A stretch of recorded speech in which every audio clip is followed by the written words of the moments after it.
Do you want to know the best next-gen gamer PC of the moment, but you have a limited budget? Would you like to see the incredible beast that can be assembled, spending little more than €1,000? It may sound strange, or even impossible, but it is now possible to build a gamer PC like this, and the RTX 4070 is definitely your graphics card, with a performance similar to an RTX 3080, costing less than €700. This is a release that gives us optimism, as a 3080 cost more than twice this price just a few months ago. We have had the opportunity to test this graphics card in depth, and in today's video I bring you all the keys to an RTX 4070, its performance in games, and the best gaming PC configuration for parts mounting this graphics card. If you do not need so much power, or want to spend less money on your PC, don't worry. I leave you here above a playlist that we have just updated with all kinds of budgets for you. Don't miss it if you are looking for another type of computer. But hey! Are you already subscribed to the channel? We are in the middle of the race to reach 14,000 subscribers, and it would be great to get there this May. Let me know in the comments if you want to help us reach this goal, and you have subscribed to the channel. If you want to support the hours and hours of work that these videos take, you can do it by following us on the other networks, such as TikTok or Instagram, and above all, adding our Amazon and Components affiliate links to your bookmarks. This gesture is the only one that allows us to continue releasing content on a regular basis, and it's completely free for you. Let's start by reviewing the components of the PC. As I said, in the description you will have the direct link to the complete configuration. To start, we have the case, which is an Fortec Crater Mini, a micro ATX option with a spectacular aesthetic in white color that also includes 4 fans and a lot of RGB. The tower is, as I always tell you, a more personal components, so you could put another box that you like more or is cheaper too. The processor that has this PC is the beastly i5 12400, the most powerful option for gaming, which costs less than €200 and comes with 6 cores and 12 very fast threads. To dissipate the heat generated, we have again Fortec and its Centaurus Air heatsink. A very cool alternative in aesthetics that is also more than enough to dissipate all the heat that can generate this i5. The temperatures it is giving me are top. I have 2 modules G.SKIL Trident Z8GB at 3200 MHz as RAM, a configuration that goes great, as demonstrated in this video, in which we compare different configurations of RAM DDR4 and DDR5. The motherboard is an Asus TUF B660M Plus Wi-Fi, which has the latest in connections and interfaces. Again, this motherboard with Wi-Fi might not be the most interesting if you are on a tighter budget, and a Gigabyte B660M DS3H could be equally useful, costing €50 less. As for storage, I have a 1TB NVMe Gen 4 SSD as my main drive, although I also have several extra drives, but all of them are SSDs. HDDs in 2022 are already a backlog. I would not recommend buying a Gen 4 SSD, as we see in this video, a Gen 3 gives us almost the same performance and costs half as much. In relation, quality-price ratio would be a better option. The power supply is another Fortec component, the Sagitta RGB 650W model. An 80+ gold certified power supply that is completely modular. Enough power to support this configuration that we are assembling today. Remember that the power supply is a very important component, and this is a quality model. To some it might seem underpowered, but we are talking about super efficient components and a graphics card that only requires an 8-pin connector, exactly the same as a GTX 1060 from years ago. Finally comes the graphics card, the most anticipated component of this PC. Let's see what MSI's RTX 4070 Ventus looks like, the newest high-end graphics in NVIDIA's RTX 4000 range.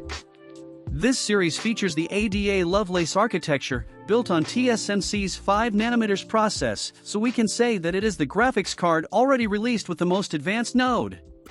We have a total of 5,888 shaders, running at almost 2500 MHz as maximum frequency, 12 GB of GDDR6X VRAM at 21 Gbps, and an announced TDP of 200W.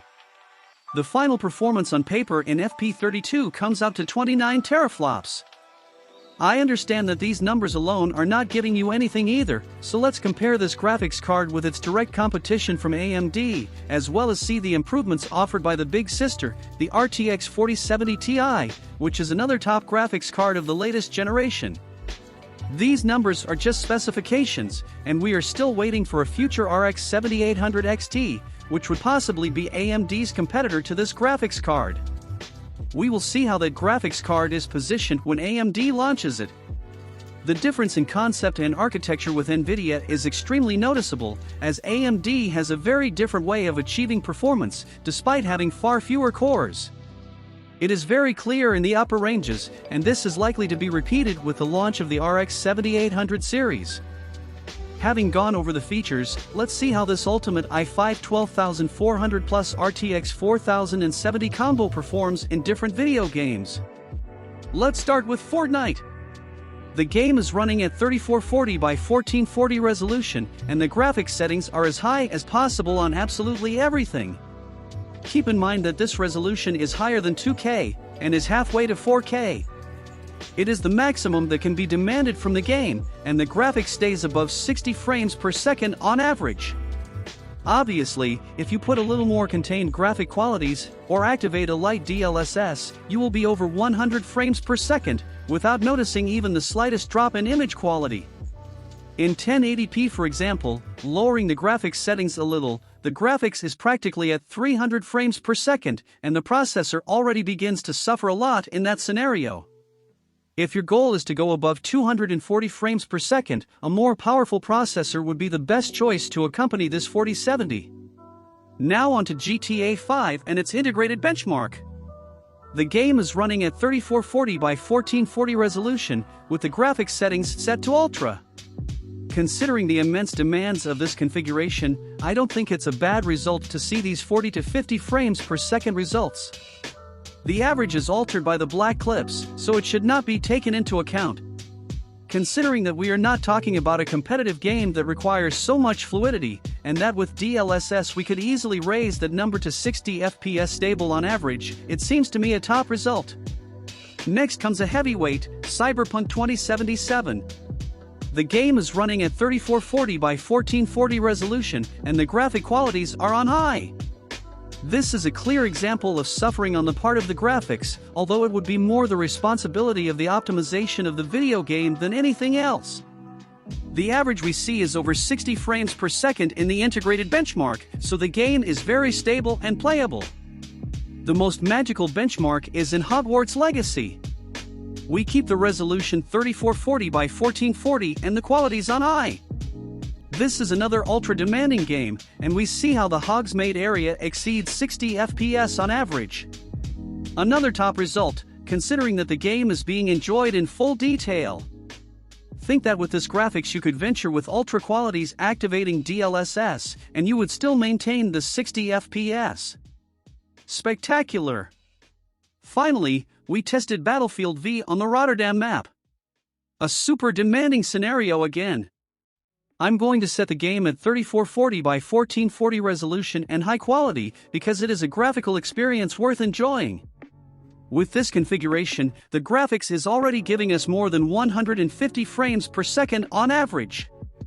It is undoubtedly a beastly gaming experience, and super high FPS averages are reached, ideal for a shooter of this style.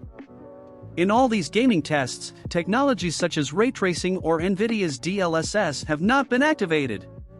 Both would obviously be one of the main strengths of this graphics card, since compared to AMD, and waiting for its new Fidelity FX Super Resolution technology, NVIDIA still reigns in this regard.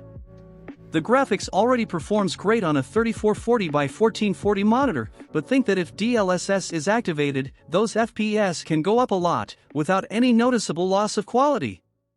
If you thought that the performance was weak, keep this in mind, because it seems to me that this graphics card has enough power for the graphic configurations used by 99% of gamers. Another thing to note that I loved about this graphics card is the speed at which it renders videos. A video of 16 minutes with 2 GB of weight, it is rendered it in 3 minutes, while a GTX 1060, already something old, I know, would have taken about 15 minutes for the same video. I think I'm right in saying that this PC could be one of the best on the market for a lot of people. We have a new and cheap platform with 12th generation Intel processors that still perform great in gaming. Obviously now the 13th generation processors have also come out, so in the description you will have other super interesting PCs with Intel processors and also AMD Ryzen last generation. They are beastly configurations, check them out in the description. The rest is very standard, but very flashy, thanks to that super flashing Fortec case and heatsink. As I said, this could be a section where you could cut back a bit and spend less money buying lower-end components if your budget is limited and aesthetics are not so important. You have combos like an Fortec Sealim case and Fortec Vela heatsink, like the ones we use in the Chinese PC, that would keep the PC as cool, but you would lower the price about €25 extra. Not bad at all. Another aspect to look at would be storage. Obviously, I wouldn't recommend buying a Gen 4 NVMe SSD if you are tight on money. Staying with a Gen 3 would be enough, and in the process you would save another €50. The other big key would be the graphics card. In this case, the big star of this PC, since we are mounting a NVIDIA RTX 4070. At these resolutions and graphic qualities, this PC supports this 4070 very well, but be careful, because obviously there is also the possibility of mounting a less powerful graphics card if you do not need so many FPS or if you want to save some money. You have options like the RX 6750 XT from AMD, which despite being a previous generation, still performs super well, and the price is a scandal. A computer with that graphics for €1,000 is hard to beat. So what, do you think this is the best next-gen gaming PC configuration for 2023? Which of these changes would you make? Leave me your opinion in the comments, and leave a like and subscribe if you like the video. That said, we will see you with more and better content. See you next time, bye!